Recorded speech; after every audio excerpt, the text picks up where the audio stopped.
Hello అండి, అందరికీ నమస్కారం. ఈరోజు మనం మునిపల్ల లక్ష్మీ రమణ కుమారి గారు రచించిన రంభేనా పెళ్ళాం అనే ఓ చక్కటి కథను విందాం. ఇక కథలోకి వెళ్దాం. రాజారావు సీట్లోంచి లేస్తూ ఎదురు సెక్షన్ కేసి చూశాడు. ప్రవీణ సీరియస్గా పనిచేసుకుంటోంది. లిప్స్టిక్ అద్దని పెదవులు దూరానికి కూడా ఎర్రగా కనిపిస్తూ ఊరుస్తున్నాయి. ఆపిల్ పండులా ఉన్న శరీరం, పిటపిటలాడుతున్న యవ్వనం రాజారావుకి పిచ్చెక్కించింది. రాజారావుకి 40 ఏళ్లు. ఈ మధ్య అతన్ని లేనిపోని ఆలోచనలు పట్టుకొని పీడిస్తున్నాయి. పెళ్ళాన్ని చూస్తే రోత పుడుతోంది. ఆమెతో అంతా రొటీన్గా గడిచిపోతున్నట్లు ఉంది. విసుగు పుడుతోంది ఆమెతో కలవాలంటే. అట్లా కాకుండా తనకు ఎర్రెక్కించి, చిర్రెక్కించి, కైపెక్కించి ఉయ్యాలూపే వయ్యారి కోసం అతని ఒళ్ళు ఆతృత పడుతోంది. ఎన్నాళ్ళని ఆ పాచిమొహం దానితోటి సరిపెట్టుకోవాలి? తను ఎందరి గురించో ఎన్ని రకాలో విన్నాడు. సుబ్బారావుకి సుందరికి సంబంధం ఉందిట. మీనాక్షి వెంకయ్య పట్టపగలే పట్టుబడ్డారట. పాపారావు పురంధరేశ్వరి ఈ మధ్య బొంబాయికి పోయి మజా చేసి వచ్చారట. ఇట్లాంటి వార్తలు మొదట్లో ఖుషీగా విన్నా రాన్రాను పట్టరానంత డిప్రెషన్ వస్తుంది. వాళ్ళందరికీ ఉన్నది తనకు లేనిది ఏమిటి? వాళ్లకి దొరికేవాళ్లు తనకెందుకు దొరకడం లేదు? ప్రతి వెధవ ఎవత్తో ఒకతిని పట్టి జల్సా చేస్తుంటే తనేం పాపం చేశాడని పెళ్ళాం ఒక్కతితోనే సరిపెట్టుకోవాలి? ఇవే అతని నిరంతరం వేధించే సమస్యలు. టీ తాగుతుంటే పరంధాం కనబడ్డాడు. గురూ, ప్రవీణ ఏంటి రోజురోజుకి మేకప్ పెంచేస్తోంది? చేరినప్పుడు అమ్మమ్మలా ఉండేది. 4 జీతం డబ్బులు చేతపడగానే మంచి చీరలు, మేకప్లు. ఈరోజు స్లీవ్లెస్ వేసుకుంది చూసావా అన్నాడు. రాజారావు తలూపాడు. అవును, అదిట్లా జబ్బలు అవి చూపించుకొని తిరిగితే దాని మొగుడేం అనడా అన్నాడు పరంధాం. వాడు నీకు తెలుసుగా, అడిగి చూడాల్సింది అంటాడో లేదో గికిలించాడు రాజారావు. వాడో చెవట కాకపోతే పెళ్ళాం ఇట్లా విరగబడిపోతుంటే చూస్తూ ఊరుకుంటాడా అన్నాడు పరంధాం. ఇద్దరు ఆఫీసులో ఉన్న ఇతర స్త్రీల గురించి, ఇంటి దగ్గర ఇరుగు పొరుగు అమ్మాయిల గురించి, తమ కొలీగ్స్ భార్యల గురించి విస్తృతంగా చర్చించారు. అక్రమ సంబంధాల గురించి ఉపన్యాసం దంచారు. ఏమన్నా అనవయ్యా, ఆడవాళ్లలో ఇదివరకటి మోరల్స్ లేవు, శుభ్రంగా చెడిపోతున్నారు అన్నాడు పరంధాం. నీవు వీలు చూసుకొని ఓ పట్టు పట్టకపోయావా?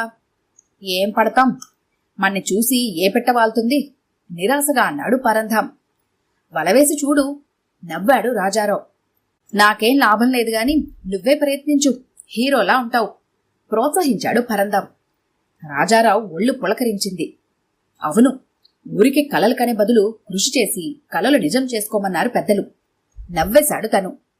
ఇహనే ట్రై చేయి, బెస్ట్ ఆఫ్ లక్. ఇంకో విషయం నాకు ఇప్పుడే తెలిసింది. మీ చివరింట్లో ఉన్న తన్మయ్యి అనే ఆవిడ క్యారెక్టర్ మంచిది కాదట, అటు ట్రై చేయరాదు అన్నాడు పరంధాం. బాబోయ్, మరీ ముదురు సరుకులొద్దు. వాళ్ళకేమన్నా రోగాలుంటే నాకు అంటుకుంటాయి. ఎవరన్నా ఫ్యామిలీ లేడీస్ అయితే బాగుంటుంది. అట్లా పొరపాటును కూడా అనుకోకు. నేను ఇలాగే అనుకొని ఒకసారి ఒక ఫ్యామిలీ లేడీతో వ్యవహారం నడిపాను. డాక్టర్ ఖర్చు, మందులు కలిపి 2000 పైనే అయ్యింది. ఆవిడ ఫ్యామిలీ లేడీ అండి. నాకు ఈ రోగం ఎలా వచ్చిందని మా డాక్టర్ని అడిగా. ఆవిడ ఫ్యామిలీ లేడీ అయినా ఆవిడ భర్త నీలాంటివాడే అయ్యుండొచ్చు కదా అంటూ నవ్వాడు. ఇల్లును నవ్వుతూ చెప్పాడు పరంధాం. అయితే మరి మనకి గ్యారంటీ సరుకు ఎలా దొరుకుతారు? సందేహంగా చూశాడు రాజారావు. గ్యారంటీ లేదు, దిబ్బాలేదు, లాటరీ వేసినట్లే. సరే చూద్దాంలే. అసలు పిట్ట వల్లో పడినప్పుడు మాట కదా. నిట్టూర్చి అక్కడి నుంచి కదిలాడు రాజారావు. ఆనాటి నుంచి రాజారావుకి కూర్చున్నా, నించున్నా, అన్నం తింటున్నా, ఆఖరికి నిద్రపోతున్నా అదే ధ్యాస. పిట్టను పట్టేదెలా? ఈ విషయంలో అనుభవజ్ఞుల సలహా తీసుకోవాలని నిర్ణయించుకున్నాడు.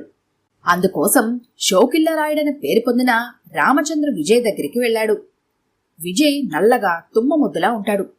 చూడ్డానికి స్ట్రీట్ రౌడీలా ఉంటాడు. కానీ అతనికి బోలెడు మంది ఆడవాళ్లతో సంబంధం ఉందని చెప్పుకుంటారు. బహుశా ఉండాలి. చాలా మంది అతని దగ్గరికొచ్చి కూర్చొని గంటలు గంటలు మాట్లాడుతూ ఉంటారు. ఆ వచ్చే ఆడవాళ్లందరికీ అతను సంబంధం ఉండి ఉంటుందని రాజారావు అభిప్రాయం. విజయ్ ఎంతసేపు స్వలాభమే కాదు, కాస్త పరోపకారం కూడా చేస్తూ ఉండాలి. పిట్టల్ని పట్టడం ఎట్లాగో నాకు కూడా నేర్పరాదు అన్నాడు. విజయ్ పెళ్ళున నవ్వాడు, పెద్ద కొమ్మ విరుగుతున్నట్టు. దానికే వినే ఓపిక ఉంటే ఎంతైనా చెప్తావు. నువ్వు ముందు అమ్మాయిలతో మర్యాదగా మంచిగా మాట్లాడాలి. ఒక యోగిలా పోజు పెట్టాలి. వాళ్ళ యోగక్షేమాలు అడిగి తెలుసుకోవాలి. వాళ్ళకి సమస్యలేమైనా చెప్తే సానుభూతిగా వినాలి. వాళ్ళేమన్నా అడిగితే నీకు వీలైనంత సాయం చెయ్యాలి. ఆ తర్వాత వాళ్ళ అభిరుచికి తగ్గట్లు సెంట్లు పౌడర్లు ప్రెజెంట్ చేయాలి. ఆ తర్వాత మెల్లగా లైన్లోకి లాగాలి. తొందరపడ్డావో పిట్ట బెదిరి జారిపోతుంది. అంతేకాదు, కాస్త మెతకతరం అయితే మంచిది. లేకుంటే మనల్ని శుభ్రంగా వాడుకొని ఇలా పనులు చేయించుకొని తీరా సమయం వచ్చేసరికి అబ్బబ్బే నేను అలాంటి దాన్ని కానండి అని పతివ్రతల్లా పోజు పెట్టి జారుకుంటారు. లేకుంటే అరిచి గొడవ చేస్తారు. ఏదైనా మనకి నష్టమే, కాబట్టి జాగ్రత్తగా సెలెక్ట్ చేసుకోవాలి అంటూ బోధించాడు. ఆహాహా అంటూ పిట్టబోధ వంటపట్టిన వాడిలా రాజారావు తన్మయత్వంతో విని తల ఊపాడు. అక్కడ్నుంచి ఆ ప్రయత్నం మీదే ఉన్నాడు. ఒకళ్ళకి ఇద్దరు సలహా అడిగితే మంచిదని పక్క సెక్షన్లో పనిచేస్తున్న సుబ్బు గవరయ్య దగ్గరికి కూడా వెళ్లి సలహా చెప్పమని అడిగాడు. సుబ్బు గవరయ్యకి షేర్ల బిజినెస్ కూడా ఉంది.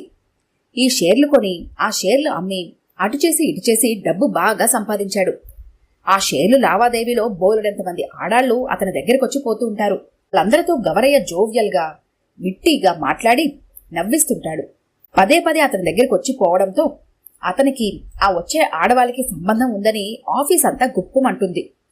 గవరయ్య అవును కాదని చెప్పకుండా సస్పెన్స్ లో పెట్టి అందర్నీ చంపుతూ ఉంటాడు. రాజారావు పిట్టల వల ఎలా వేయాలో చెప్పమని అడగగానే గవరయ్య చిద్విలాసంగా నవ్వాడు. సుబ్బగవరయ్యకి ఏదన్నా సరే కంపెనీ భాషలో షేర్లు ఒకాబులరీ యూజ్ చేయటం అలవాటు. మనుషులకి కంపెనీలకి తేడా లేదయ్యా.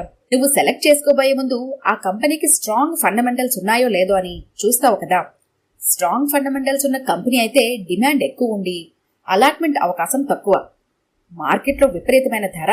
ఇక్కడ మనుషులకి స్ట్రాంగ్ ఫండమెంటల్స్ అంటే మంచి భర్త, ఏ ప్రాబ్లమ్స్ లేకపోవటం, పెళ్లి కాకపోయినా ఏ దిగులు లేని బతుకై ఉండటం అన్నమాట. వీళ్ళు మనకి పడరు. అదే వీక్ ఫండమెంటల్స్ అంటే పెళ్లి కాక ఏడవటం, అయితే గనక మొగుడు మంచోడు కాకపోవటం, ఇట్లాంటి వాళ్ళని చూసుకున్నామనుకో ధడేళ్ళని పడిపోతారు. పెద్ద ఖర్చు కాదు, వాళ్ళకు కావాల్సిందల్లా గుప్పటి సానుభూతి, కాసంత ఓదార్పు. అవి ఇచ్చి నీ పని నువ్వు చేసుకోవచ్చు. గవరయ్య ఉపదేశం రాజారావు శ్రద్ధగా వింటున్నాడు. ఇంతలో ఒక మనిషి ఆద్రాబాద్రాగా సెక్షన్లోకి చొరబడ్డాడు. ఇక్కడున్నావటయ్యా గవరయ్య, నువ్విలాగే కూర్చో. అవతల నీ పెళ్ళాం పక్కింటి రాంబాబుతో బొంబాయి బస్సెక్కి పారిపోయింది. నీ దుంప తెగ. రేపొద్దున లోకానికి మొహం ఎలా చూపిస్తావయ్యా? నువ్వు ఇట్లా ఇష్టం వచ్చినట్లు తిరుగుతుంటే ఆవిడ మాత్రం నిర్ణాలని భరిస్తుంది. తల వాచేటట్లు చీవాట్లు పెడుతున్నాడు ఆయన. అంటే అంటే వీక్ ఫండమెంటల్స్ చూసి రాంబాబు గవరయ్య పెళ్ళాన్ని పట్టేశాడన్నమాట. అయ్య బాబోయ్, నేను ఈ వెధవల్లాగే ప్రవర్తిస్తే నా పెళ్ళాం ఫండమెంటల్స్ కూడా వీక్ అయి ఎవడో నాలాంటి వాడే లేపుకుపోతాడు. బాబోయ్, నాకు నా పెళ్ళాం చాలు. ఆవిడే రంభ, ఆవిడే ఊర్వశి అనుకుని సరిపెట్టుకుంటాను. రాజారావు చెంపలు వేసుకున్నాడు. ఈ కథ కనుక మీకు నచ్చినట్లయితే లైక్ చేయండి, షేర్ చేయండి. మరిన్ని ఇంట్రెస్టింగ్ కథల కోసం మా ఛానల్ని తప్పకుండా సబ్స్క్రైబ్ చేసుకోండి.